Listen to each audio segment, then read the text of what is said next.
sohbet yapacağız inşallah. Sohbetimizin konusu geçen yılbaşı var diye onu biraz analiz edelim beraber. Kutlamalar, şenlikler, şunlar ve bunlar. Başka bir pencerede bakacağız. Tabi helaldir, haramdır. Haramdır diyen zaten katlamaz, gitmez, kutlamaz, eğlence yapmaz. Helaldir diyen istediğini yapar. Hindi de alır, kola da alır, içki de alır, haram yerlere de gider. Velhasıl çok şeyleri yapar. Elimizde şimdi bir rapor yoktur. Hangi ülke ne kadar para harcamış, ne kadar eğlenmişler, ne kadar olaylar ve musibetler çıktı, ne kadar içki içildi, ne kadar havai fişek, ne kadar masraflar, israflar. Elimizde öyle bir şey yok. Biz bunu da bugün dile getirmeyeceğiz. Dile getirmemiz gereken nokta bir Müslümanın duruşu. Yani bu yıl başında şuna eminim, belki birçoğumuz kutlamamış, bazıları kutladılar, bazıları kutlayan insanların yanına gitti, eğlenen insanların yanına gitti, onlara baktı. Biz biraz bunu analiz edeceğiz. Bizim unuttuğumuz, dikkat etmediğimiz, önem vermediğimiz fakat işin gerçeğinde çok önemli olan bir nokta var. Kimin yanında yer aldın? Kimin yanında yer alacaksın? Sen hangi insanın karartısını fazla edeceksin, sayılarını çoğaltacaksın ve kimin sayısını azaltacaksın? Bu önemli olan bir nokta. Maalesef biz Müslümanlar bu zamanda hiç de bunun farkında değiliz. Yani sağır sultan gibi bu konuyu hiç düşünmemişiz. Halbuki dünya bugün bu psikoloji ve sosyoloji dediğimiz konularda dünya bunlar üzerinde çalışır. 2 kişi vardır fakat yanlarında 4 tane, 5 tane, 10 tane insanı topluyorlar. Kendilerini daha fazla gösteriyorlar. Bir şekilde karşıdaki olan insanlara etkileri olur. Mesela hatırlıyorsanız Norveç'te senede bir bahar aylarında bu eşcinsellerin bir yürüyüşü vardır. Adamlar belki sayıları o kadar fazla değil. Fakat o kadar baskı yapıyorlar. Etraflarında insanları topluyorlar. Öyle bir yürüyüş yapıyorlar ki yani adamlar erkek gelmiş, hanımı gelmiş, çocuklarını getirmiş, bisikletlerini getirmiş, arabalarını getirmiş, bayraklar ellerinde. Öyle bir şekilde belki mesela gelen 5000 insan arasında ya 500'ü bu zihniyete sahip ya da değil. Fakat diğer insanlar onların yanında yer alır. Uzaktan bakan insanlar ya diyor ki bu 5000 insan bu kadar düşünceye mi sahip, bu insanlar bunu mu yapıyor? Bu ve buna benzer davranışlar değerli cemaat bizim toplumumuzda etkili olan noktalardır.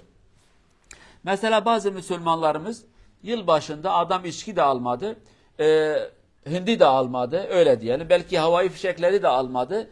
Fakat kutlama olan yerlere gitti ve o insanlara bakarak onlar eğlendiler. Bu da onlara baktı. Belki normal eğlenen insanlar 100 kişi fakat 300 insan da gitmiş onlara bakıyor. Sayıları 400 kişi oldu. Dışarıda bakan insan kim hangi niyetle gitmiş, kim kullandı, kim kullanmadı, kim eğlendi, kim eğlenmedi bilmez. Fakat sayılarına bakıyor. Bu kadar sayıları fazladır. Biz bu hususta gerçekten çok safız biz Müslümanlar. Bu hususta gerçekten az düşünen insanlarız. Bu noktalara dikkat etmiyoruz. Evet sen kullanmadın fakat oraya giderken uzaktan sana bakan bir insan seni onlardan biri zanneder. İstediğin kadar söyle ki ben kutlamadım, ben şunu yapmadım. Fakat senin varlığın onlara güç oldu, onlara kuvvet oldu, onlara üstünlüğü verdi. Düşün bakayım bir adam helal bir restoran açmış, diğeri haram açmış. Helal yiyen Müslüman gitmiş o haram restorandan kapısında oturmuş. İçeride çay içiyor, haram şey de içmiyor ama o dükkana gitmiş. Sayıları orada fazla olmuş. Dışarıdan bakan insan ne bilecek ki bu adam çay içmiş, kahve içmiş. Bardağın içinde ne vardır? Dış görünüşe baktığı zaman diyecek ki ya bu adamlar bu kadar müşterileri vardır. Dolayısıyla helal restoranda giden insanların morali de bozulacak. O restoranda işlenen insanlar da işleten insanlar da moralları bozulacak ve diyecek ki ya en iyisi bu işe girmemek ya da ben de içki satacağım, domuz satacağım ki müşterilerim de olsun. Çünkü helal yiyen Müslüman gitmiş o haram malı satan adamın yanında oturmuş. Malını yemese bile oraya gitti ve onlara manevi bir destek verdi. Bunları biraz analiz etmemiz lazım değerli cemaat. Ama maalesef biz gerçekten gözümüzü kapatmışız, kulağımızı kapatmışız. Beynimize diyoruz ki hiç düşünme, hiç çalışma. Sen böyle kal. Hayat böyle değil, dünya bu kadar değil. İnsanlar çok sinsi çalışıyorlar. Düşün bakayım, bir adam parasıyla 10 tane televizyona bir reklam verdiği zaman bakan seyirci diyecek ya bunlar ne kadar güçlü, bunlar ne kadar kuvvetli, insanlar ne kadar bunu kullanıyor. Halbuki belki kullanan kimse yok ama reklamla adam üstünlüğü elde etti. Biz de sayımızla o insanların yanına giderek, onların yanında oturarak üstünlüğü onlara veririz. Bu bizim büyük bir sıkıntı. Biz ondan dolayı hep deriz ki ey cemaat, toplumunuza gidin, cemaatinize gidin, camilerinize gidin. Üstünlük bu şekilde sağlayın. Sizin cemaatiniz, halkınız, toplumunuz sayıları bir çok gözüksün.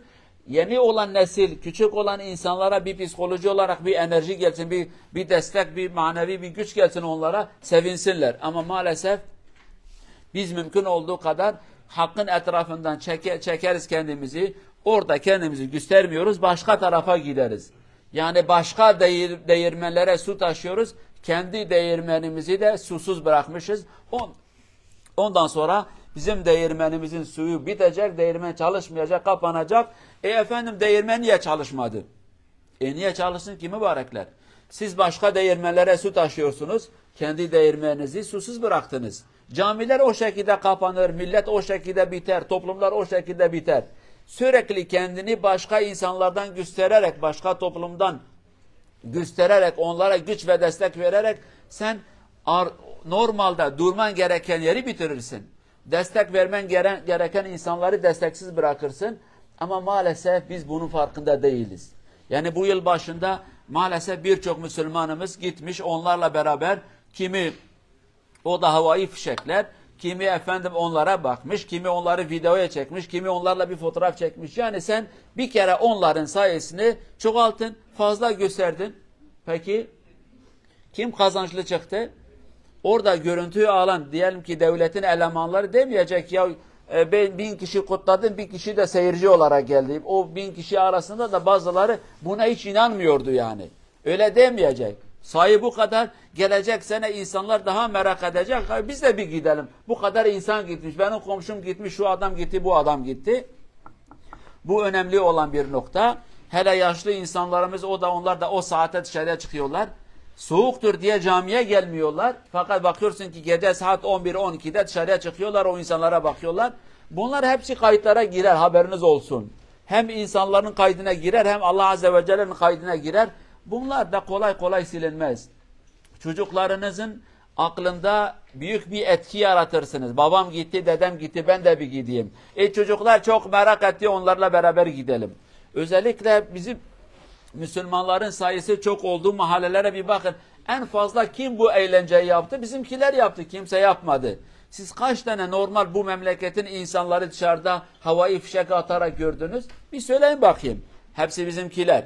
Dolayısıyla halbuki de inanmıyorsunuz daha bu doğru bir şey değildir. Ya doğru bir şey değildir diyorsan ne işin var orada? Sen niye gittin, niye kutladın? Dolayısıyla bir şekilde sen öyle bir atmosfer yarattın ki çoğunluk onlarda, herkes onlar gibi düşünür. Onlar gibi düşünmeyen insanları bitirdin. Son olarak şunu söyleyelim. Bir ayet-i kerimede aynı bizim bu halimiz. Allah Azze ve Celle o İsrail oğulları diyor ki ben onlara laneti gönderdim. Niye ya Rabbi laneti gönderdin? Çünkü diyor ki onlar biri yanlış yaptığı zaman diğeri tepki göstermezdi. Ona karşı çıkmazdı. Onun yanında dururdu. Yanlış yapan adamın yanında durduğun zaman onlardan bir farkın kalmaz. Kusura bakmayın. Ondan dolayı Allah diyor ki o sebepten dolayı ben hepsine laneti gönderdim. Biri yanlış yaptı, diğeri de yanında oturdu. Ona demedik yapma, engel olmadı. Sen gittin de bu sefer onun yanında durdun. Ona güç ve destek verdin. Sana bakarak efendim biz daha güçlüyüz, daha çokuz. Efendim milletimiz çok, sayılarımız çok, şu şekilde ona engel olacağını, onun moralini bozacağını ona moral verdin, güç verdin, destek verdin. Dolayısıyla bir şekilde zarar üstüne zarar kendimizi bitirdik. Cenab-ı Allah öyle bir akıl bize versin ki nerede duracağımızı bilelim. Doğru tarafta durmayı bilelim, yanlış tarafta durmayı da bilelim. Doğruya doğru diyelim, doğru insanlara da doğrudur diye bir şekilde onlarla beraber yer alalım.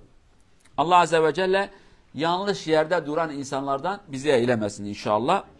Vesselamu aleyküm ve rahmetullahi ve berekatuhu.